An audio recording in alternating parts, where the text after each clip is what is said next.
ang mabuting balita ng Panginoon ayon kay San Juan.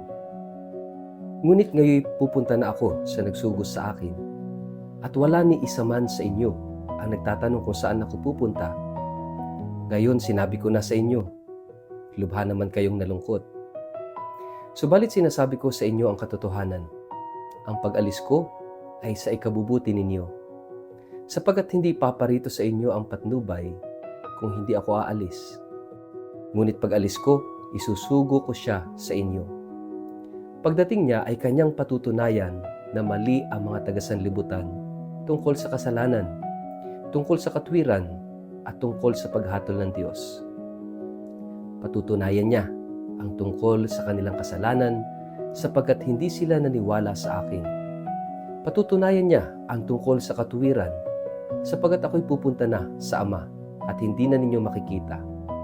At ang tungkol sa paghatol ng Diyos sapagkat hinatulan na ang pinuno ng sanlibutang ito. Ang mabuting balita ng Panginoon. Word of the day, hear what God has to say.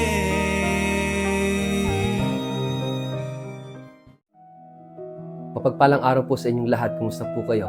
Ang ating word of the day ay paggabay. Isa sa pinakamahirap sa buhay ay ang hindi mo alam kung ano ang tama. Minsan, nasa gitna ka ng desisyon ng problema o ng pagkalito. At ang tanong ay, Panginoon, ano ba talaga ang dapat kong gawin? May mga pagkakataon bang pakiramdam mo'y naliligaw ka na? Yung gusto mong gawin ang tama, pero hindi mo alam kung saan ka pupunta o kung paano magsisimulang muli. Sa ating ebanghelyo ngayon ayon kay San Juan, sinabi ni Jesus sa kanyang mga alagad na siya ay aalis. Ngunit hindi niya sila iiwan. Isusugo niya ang Espiritu Santo, ang tagapagtanggol, ang gabay, ang magbibigay liwanag sa katotohanan. At dito natin makikita yung salitang bumabalot sa buong mensahe ng ebanghelyo, paggabay. Kailangan natin yan, lalo na sa pang-araw-araw nating buhay.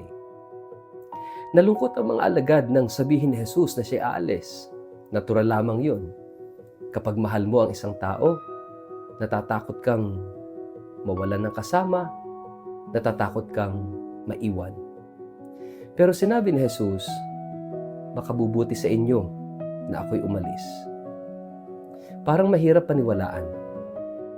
Paano magiging mabuti ang pagkawala?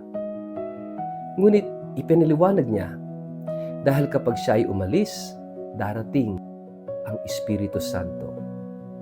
Ibig sabihin, ang presensya ng Diyos ay hindi matatapos. Ito ay magiging mas malalim. Hindi na lamang si Jesus sa tabi nila, kundi ang Espiritu ng Diyos sa loob nila. At ano ang gagawin ng Espiritu Santo? Siya yung gagabay. Siya ang magbubukas ng mata sa katotohanan. Siya ang magpapakilala ng kasalanan, ng katuwiran, at ng paghatol. Kaya minsan, hindi natin nakikita ang totoo tungkol sa sarili natin. Akala natin okay tayo kahit malayo na pala tayo sa Diyos.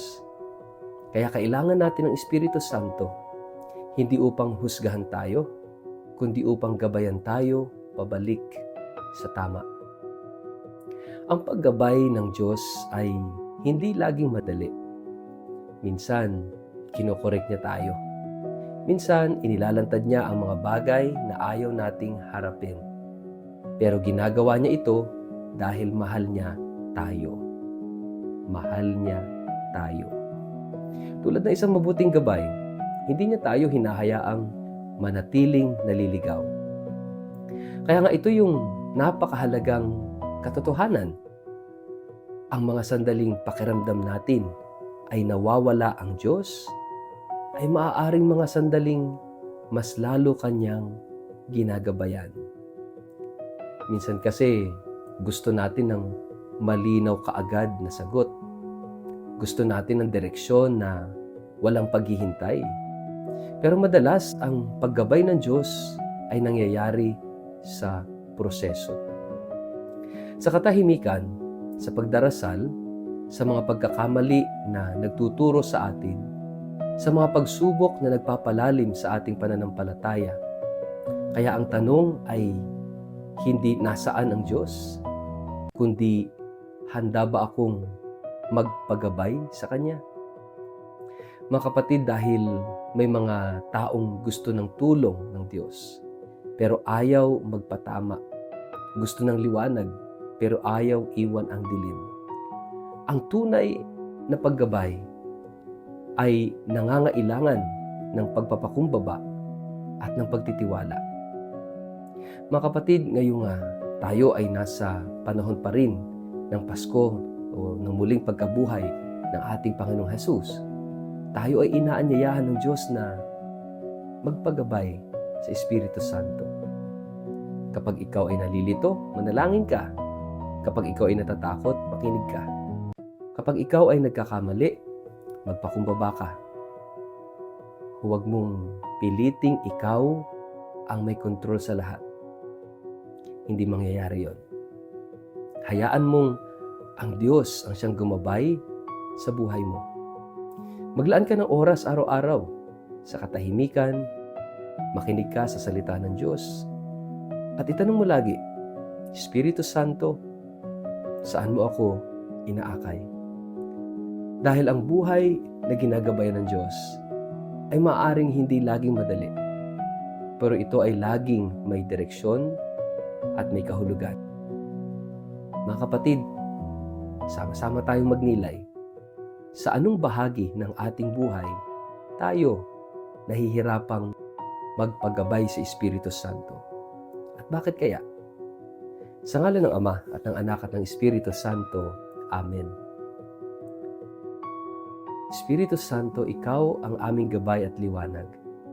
Sa gitna ng aming pagkalito at kahinaan, tulungan mo kaming makinig sa iyong tinig. Buksan mo ang aming puso sa katotohanan at akayin mo kami sa landas na nais ng Diyos para sa amin. Turuan mo kami magtiwala at sumunod sa iyong paggabay araw-araw. Amen. Pagpalain po kayo't ingatan ng makapangyarihang Diyos, Ama, Anak at Espiritu Santo. Amen.